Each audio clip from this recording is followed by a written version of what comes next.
दोस्तों नमस्कार। स्वागत है आपका हमारे इस YouTube मंच पर। दोस्तों, नरेंद्र मोदी के नेतृत्व वाले एनडीए का सिराजा अब बिखरने के करीब पहुंच चुका है। एनडीए गठबंधन 10 सालों में इस शब्द को आपने सुना नहीं था, लेकिन 4 जून होते होते यह सुनने को मिलने लगा। लेकिन अब इस एनडीए गठबंधन से नीतीश कुमार की पार्टी जुदा होने के रास्ते पर आगे बढ़ रही है। कल मैंने इस विषय पर वीडियो बनाया और तमाम एनालिसिस और उपलब्ध सूचनाओं को आपके सामने रखा। हमारे व्यूअर्स जो बहुत ज्यादा प्यार करते हैं हमें, उनमें से कुछ लोगों ने नेगेटिव कमेंट भी किए। मैं उनके कमेंट को अन्यथा नहीं लेता, वो भी हमारे व्यूअर्स हैं, उनका अधिकार है। लेकिन जो बातें कल मैंने कही कि अंदर खाने चल रही है, आज सुबह से सोशल मीडिया पर जिस प्रकार से जदयू के एक बड़े नेता के पोस्ट के बाद बवाल मचा और जनता दल यूनाइटेड की लाइन क्लियर होनी शुरू हुई, जनता दल यूनाइटेड की तरफ से ही अपने उस वरिष्ठ नेता के खिलाफ जिस ढंग से पार्टी के प्रवक्ता के द्वारा लाइन ली गई, उसके बाद सारी चीजें स्पष्ट हो गई कि होने क्या जा रहा है। जनता दल यूनाइटेड के एक नेता हैं अशोक चौधरी, नीतीश कुमार के नवरत्नों में से गिने जाते रहे, कभी थे नवरत्न, अब नवरत्नों की सूची से लगभग बाहर है। और अशोक चौधरी एक एक्स पर, सोशल मीडिया प्रोफाइल एक्स पर एक पोस्ट लिखते हैं, फेसबुक पर भी वो पोस्ट वो लिखते हैं, लेकिन जरा ये एक्स वाली पोस्ट को देखिए। बढ़ती उम्र के साथ क्या क्या चीजें छोड़ देनी चाहिए, 9 सीख वो दे रहे हैं। पहली सीख आप देख ही रहे हैं कि किसी को समझाने पर कोई बात ना माने तो समझाना छोड़ देना चाहिए। ऊपर से नीचे तक आप देख लीजिए कि 9 सीख वो दे रहे हैं। और बढ़ती उम्र के साथ, ये बढ़ती उम्र के साथ वो किसे इशारा कर रहे थे? जिसे इशारा कर रहे थे उस पार्टी के प्रवक्ता ने समझ लिया। आमतौर पर लोगों ने इसका अर्थ लगाया कि बिहार के मुख्यमंत्री नीतीश कुमार के ऊपर निशाना है, जो उन्हीं की पार्टी के मुखिया है। और उसके बाद जनता दल यूनाइटेड के प्रवक्ता नीरज कुमार जिस आक्रामक मुद्रा में सामने आए, जिस तरीके से उन्होंने साफ साफ कहा कि छद्म भाषा में आरोप लगाने वाले लोग छद्म भाषा छोड़िए, सामने आइए, सीधे आरोप लगाइए। और जो परिस्थितियां जनता दल यूनाइटेड में बनी, अशोक चौधरी को तलब किया गया मुख्यमंत्री आवास, और मुख्यमंत्री आवास तलब किए जाने के बाद उन्होंने नीतीश कुमार के साथ जो फोटो शेयर की, अब जरा उस फोटो को भी देखिए। और इस फोटो को देखने के बाद मुझे सन्नी देओल वाली इंडियन फिल्म की याद आ रही है। अब किस रूप में इंडियन फिल्म की याद आ रही है वो मैं अपने प्यारे दर्शकों के ऊपर छोड़ता हूं कि वही बताएंगे किस रूप में इंडियन मूवी की याद आ रही है। लेकिन इस फोटो को देख लीजिए। जब इस पूरे बावेला के बाद नीतीश कुमार ने उन्हें तलब किया और उसके बाद अशोक चौधरी ने अपने सोशल मीडिया प्लेटफॉर्म से फोटो जारी की, और फोटो जारी कर जताने की कोशिश की कि मेरे संबंध उतने ही मधुर हैं नीतीश कुमार के साथ। सवाल यह है कि फोटो जारी करने की नौबत क्यों आई? और सबसे बड़ी बात कि अशोक चौधरी ना तो मुद्दा है आज की तारीख में, ना ही उनका यह पोस्ट इतना बड़ा मुद्दा है। बड़ा मुद्दा यह है कि किसी पार्टी का नेता इशारों में क्या अपनी पार्टी के सुप्रीमो के ऊपर, जिसके नाम पर पार्टी चुनाव जीतती है, जो पार्टी का राष्ट्रीय अध्यक्ष भी है, इस तरह से तंज कर सकता है? किसी से भी ऑन द रिकॉर्ड या ऑफ द रिकॉर्ड बात की जाए, सब इस बात को मान रहे हैं कि इस तंज का निशाना तो अपने ही लोग थे। अब अपने ही लोग जब निशाना थे तो इसके पीछे कौन था? और बड़ा सवाल यह है कि अशोक चौधरी दिल्ली से लौटे हैं, वो अक्सर दिल्ली आते जाते रहे हैं।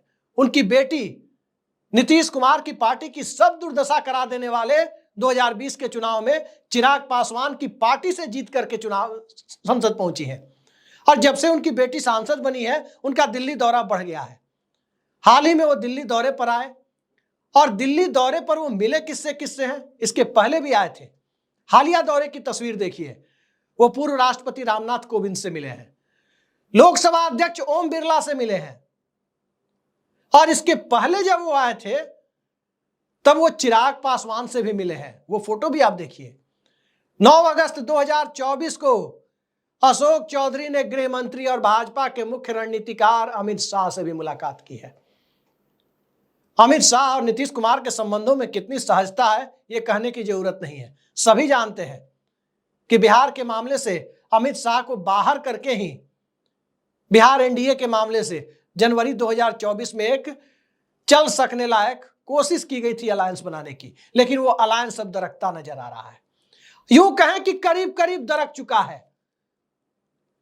जिस प्रकार से जनता दल यूनाइटेड में गतिविधियां हैं, अशोक चौधरी का यह पोस्ट कि बढ़ती उम्र के साथ, ये बढ़ती उम्र बिहार की राजनीति में किसे इंगित किया जा रहा है? किसकी बढ़ती उम्र को लेकर सोशल मीडिया में और राजनीतिक गलियारों में चर्चा हो रही है? किसकी बढ़ती उम्र को लेकर बिहार की राजनीति में कुछ लोग मुद्दा बनाने की कोशिश कर रहे हैं?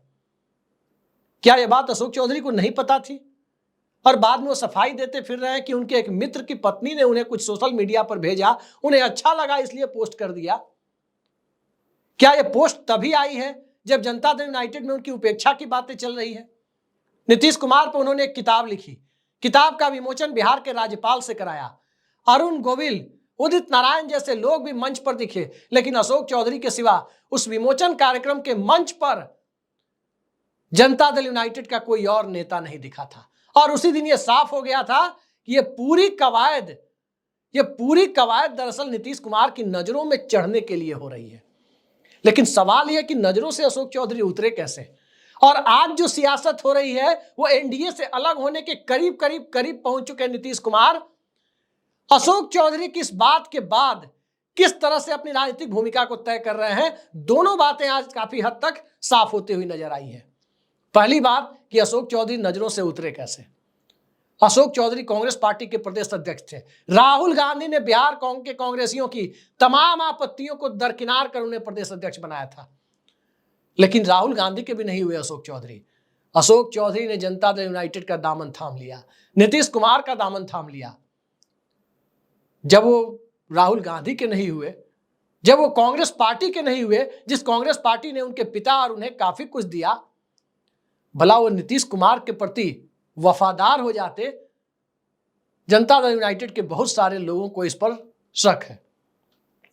लेकिन जब अशोक चौधरी ने अपनी बेटी को एनडीए गठबंधन के अंदर ही पिछले लोकसभा चुनाव में समस्तीपुर लोकसभा से उन चिराग पासवान की पार्टी से कैंडिडेट बनवा लिया, जिन चिराग पासवान की पार्टी ने नीतीश कुमार को पिछले विधानसभा चुनाव में कहीं का नहीं छोड़ा, क्या यह बात नीतीश कुमार को दिखाई नहीं दे रही थी?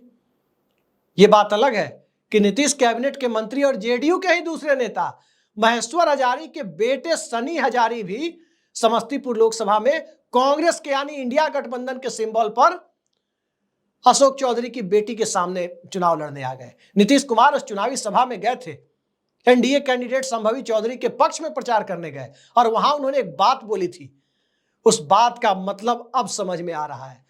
उन्होंने कहा था, अपने टोन वाली, जो उनकी मगही टोन वाली हिंदी है, उसमें उन्होंने कहा था, चुनाव हो जाने दीजिए, मतलब चुनाव हो जाने दीजिए, फिर उसके बाद जो भी गड़बड़ कर रहा है, जो भी इधर उधर कर रहा है, उससे मुक्ति पा लेंगे।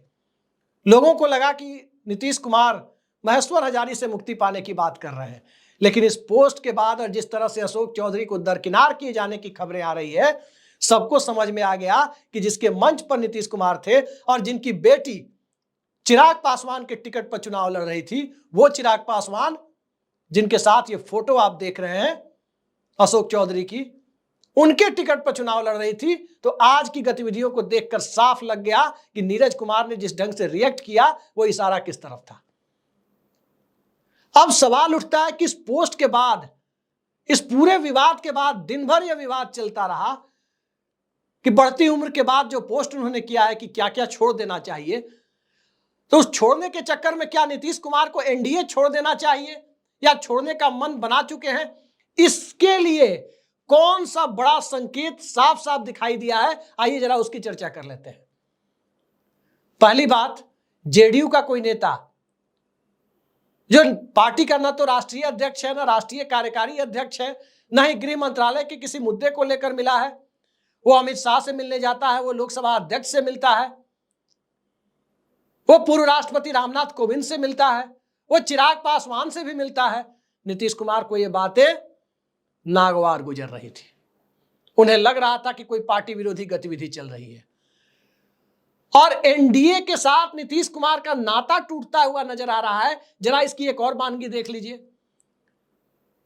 4 दिन पहले 20 सितंबर की खबर मैं आपको बता रहा हूं, 20 सितंबर को बिहार एनडीए में जिनकी संभावित एंट्री की चर्चा हो रही है, मुकेश सहनी, सन ऑफ मल्ला और वीआईपी पार्टी के नेता, उन्हें नीतीश कुमार की सरकार ने वाई प्लस कैटेगरी की सुरक्षा दी है महज 4 दिन पहले 20 सितंबर को। और मुकेश सहनी को वाई प्लस कैटेगरी की सुरक्षा दी गई है। राजनीतिक गलियारों में चर्चा गर्म है कि मुकेश सहनी एनडीए गठबंधन का दामन थामने वाले हैं। अशोक चौधरी के आज के पोस्ट पर, आज के सोशल मीडिया पोस्ट पर, उस पोस्ट पर कि बढ़ती उम्र के साथ क्या क्या छोड़ देना चाहिए, मुकेश सहनी ने अशोक चौधरी के बयान का आज समर्थन किया। सोचिए, 4 दिन पहले नीतीश कुमार ने वाई प्लस कैटेगरी की सुरक्षा दी, एनडीए में उनके आने की चर्चा हो रही है मुकेश सहनी के, और वही मुकेश सहनी कह रहे हैं कि अशोक चौधरी ने बिल्कुल सही कहा है, नीतीश कुमार को बढ़ती उम्र के कारण मुख्यमंत्री की कुर्सी हम जैसे नौजवानों के लिए छोड़ देनी चाहिए। यह बात कही है मुकेश सहनी ने कि उनके जैसे नौजवानों के लिए मुख्यमंत्री की कुर्सी छोड़ देनी चाहिए नीतीश कुमार को। 4 दिन पहले जिसने सुरक्षा दी वो ऐसी बातें कर रहे हैं, अशोक चौधरी का समर्थन कर रहे हैं। इस पूरे खेल को समझिए। मुकेश सहनी एनडीए में कैसे आ सकते हैं? मुकेश सहनी के पिता के साथ जो बड़ी वारदात हुई थी, उसके बाद उनके घर कौन पहुंचे थे? संजय निषाद पहुंचे थे, उत्तर प्रदेश के मंत्री। और संजय निषाद की भाजपा के चाणक्य के साथ कितनी नजदीकियां सभी जानते हैं। मुकेश सहनी, भाजपा के चाणक्य के साथ उनकी नजदीकियों की भी चर्चा होती है। तो क्या मुकेश सहनी ऐसे ही बोल रहे थे? अशोक चौधरी के बयान का समर्थन कर रहे हैं। और इन सब के बीच एक मामला और चर्चा में है। मामला चर्चा में यह है कि एक तो अशोक चौधरी की बेटी की शादी हुई किशोर कुणाल के बेटे से। उस शादी समारोह में, उसके एक फंक्शन में आरएसएस के सुप्रीमो मोहन भागवत भी पहुंचे थे। तो अशोक चौधरी की पॉलिटिकल लाइन तो क्लियर है कि वो हर हाल में भारतीय जनता पार्टी के नेतृत्व वाले गठबंधन या बीजेपी के साथ रहना चाहते हैं। ये बात तो करीब करीब क्लियर है। और आज के पोस्ट के बाद इसकी संभावना को और ज्यादा बल मिलता हुआ नजर आया है। लेकिन नीतीश कुमार क्या इसके लिए तैयार है? अगर नीतीश कुमार एनडीए के साथ रहने के लिए तैयार होते तो अशोक चौधरी का आज का पोस्ट क्यों आता? मुकेश सहनी, जिनको नीतीश कुमार ने सुरक्षा दी है, वही नीतीश कुमार के खिलाफ बयान क्यों देते? और जब अशोक चौधरी का पोस्ट आया है, तब अशोक चौधरी के खिलाफ उपेंद्र कुशवाहा, जो कभी जदयू में थे और अब जदयू में नहीं है, राज्यसभा पहुंचे हैं लोकसभा हारने के बाद, उनकी अपनी पार्टी है, वो उपेंद्र कुशवाहा अशोक चौधरी के बयान पर कड़ी आपत्ति जताते हुए नजर आए हैं। तो इस पूरे खेल को समझा जा सकता है कि एनडीए में क्या चल रहा है और नीतीश कुमार की पूरी पार्टी किस तरह से एक दूसरी दिशा में जा रही है।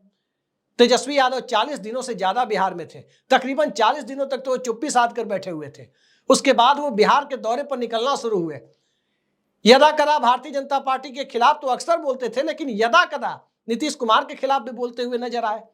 और इन सब के बीच लैंड फॉर जॉब मामले में तेजी भी आ गई।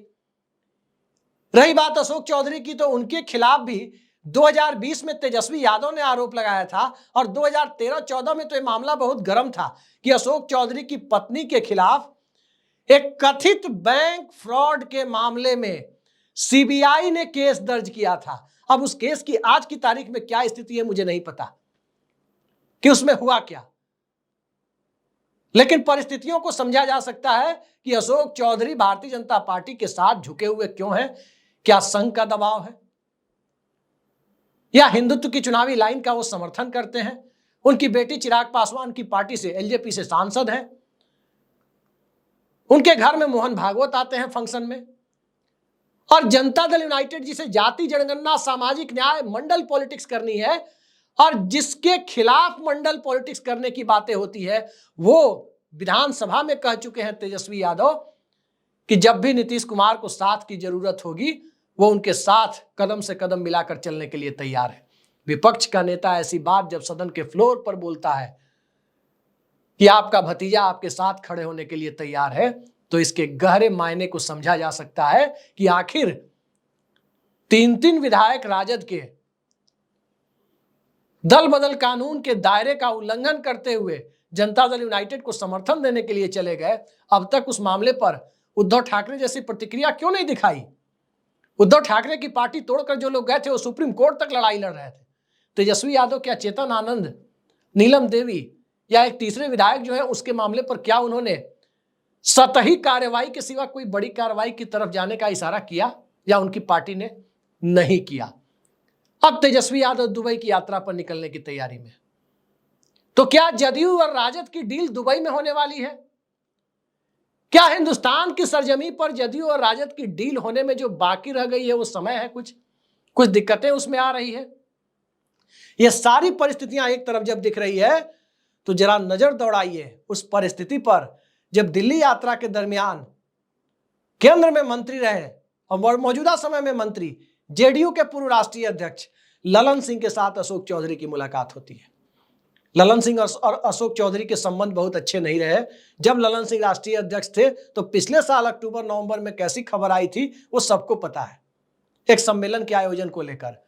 लेकिन जब वहां वो पहुंचे तो क्या एक फाइनल रिजॉर्ट की तलाश कर रहे हैं कि जेडीयू में कोई एक सिंपैथी जताने वाला मिले, कोई एक भारतीय जनता पार्टी की लाइन के साथ चलने वाला मिले। ललन सिंह के बारे में एक बात तो क्लियर है, चाहे नीतीश कुमार से उनके मतभेद जितने गहरे हो जाएं, ललन सिंह इकलौते नेता हैं जो नीतीश कुमार के सामने तन कर बहुत सारी चीजें, अप्रिय बातें भी वो कर सकते हैं, क्योंकि ललन सिंह को नीतीश कुमार हमेशा से अपना हितैषी मानते रहे।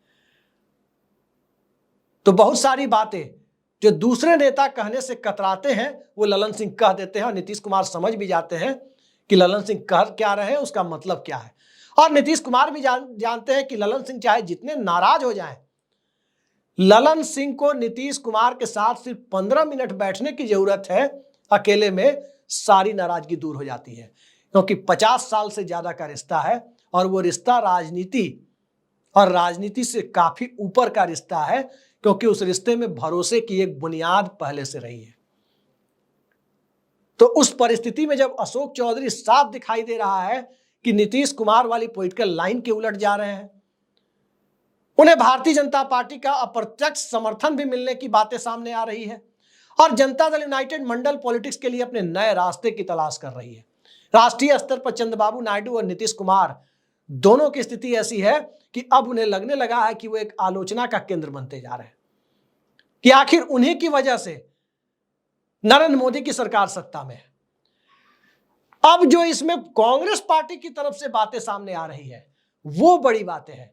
अंदर खाने कांग्रेस के सूत्रों से बात करने पर पता चला कि महाराष्ट्र और हरियाणा को लेकर तो वो काफी हद तक निश्चिंत है।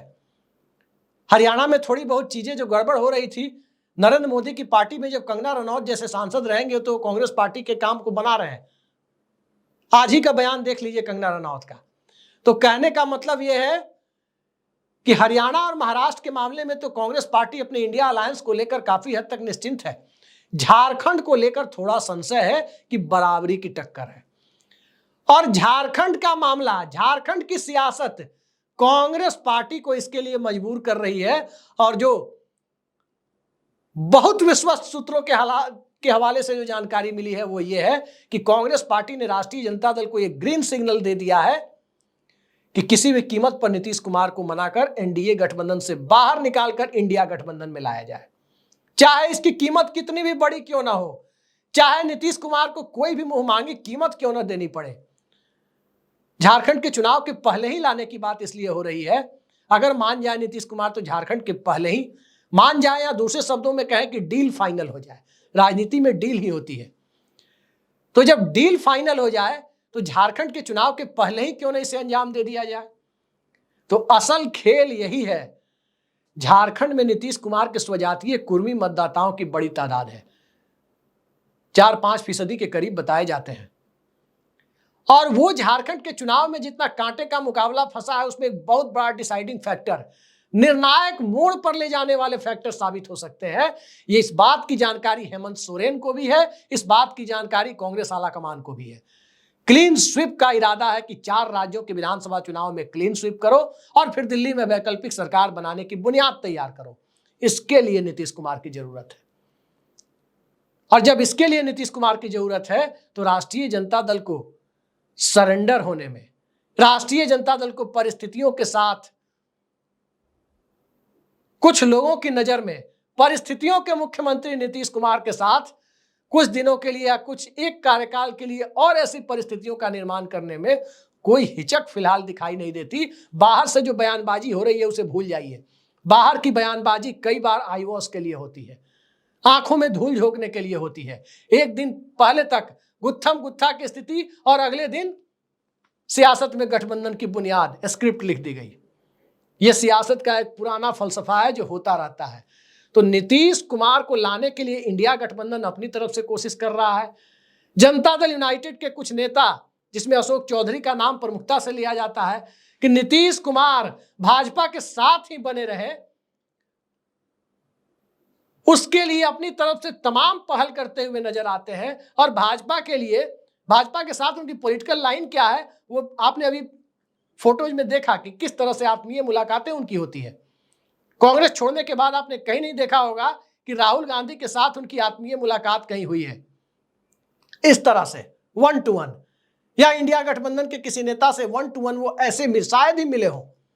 लेकिन जिस ढंग से हो रही है, क्या नीतीश कुमार से जिस प्रकार से आज पूरे विवाद के बाद जाकर वो मिले हैं और सफाई देते हुए नजर आए हैं, ये सफाई अशोक चौधरी की नहीं है, ये सफाई उन ताकतों की है जिन ताकतों के बारे में कहा जाता है कि वो अशोक चौधरी के पीछे खड़ी है कि किसी तरह से नीतीश कुमार को इस गठबंधन में रखा जाए और नीतीश कुमार की पार्टी के साथ फिर कोई नया चिराग मॉडल एनडीए गठबंधन में कर दिया जाए। पिछली बार 71 से 43 पर ला दिया गया, इस बार कोई दूसरा चिराग मॉडल पार्ट 2, कोई नया चिराग मॉडल खेलते हुए 43 से 23 पर ला दिया जाए। इस तरह की बातें, जितने मुंह उतनी बातें चल रही है। और सियासत की नब्ज पकड़ने में एक बात ध्यान रखिए, भारत की राजनीति में 2 नेताओं को उनकी दाद देनी होगी कि सियासत कैसे होती है, बारिश में भीग कर कैसे पूरे माहौल को बदला जाता है, ईडी के नोटिस को किस प्रकार से अपने पक्ष में बुलाया जाता है। एक शरद पवार और दूसरे नीतीश कुमार। डीएनए वाला बयान सबको याद होगा कि नरेंद्र मोदी ने बिहार की सभा में दिया था, नीतीश कुमार के डीएनए पर सवाल। और उसके बाद नीतीश कुमार ने जो मोमेंटम बनाया, उसमें नरेंद्र मोदी की पार्टी बिहार में 1/4 सीटों के लायक भी उस विधानसभा चुनाव में नहीं बची थी। जितना बड़ा माहौल खड़ा हो गया, तो किस ढंग से परिस्थितियों को अपने पक्ष में मोड़ना है, ये बात नीतीश कुमार बखूबी जानते हैं।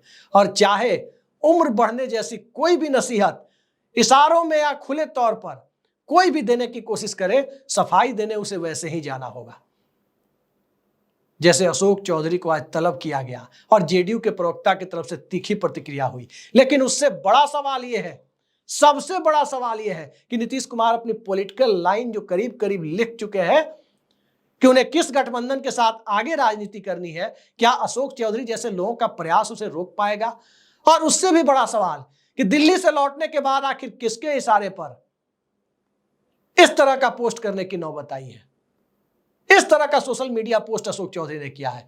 क्या जिन लोगों से दिल्ली यात्रा के दरमियान मुलाकात की और फोटो जारी की, उनमें से कोई है? या कुछ ऐसी मुलाकातें हुई जिसकी फोटो को जारी करना जरूरी नहीं समझा गया? आने वाले दिनों में सारी परतें एक एक कर खुलती चली जाएंगी और इंतजार कीजिए, पितृपक्ष खत्म होने दीजिए और बिहार की राजनीति में बहुत कुछ आपको साफ साफ दिखता हुआ नजर आएगा कि होने क्या जा रहा है। तेजस्वी यादव दुबई पहुंचने वाले हैं और उसके बाद उनके वापस लौटने के बाद किस तरह की गतिविधियां होनी है, यह भी आप सबके सामने आ जाएगी। आज के लिए इतना ही। नमस्कार।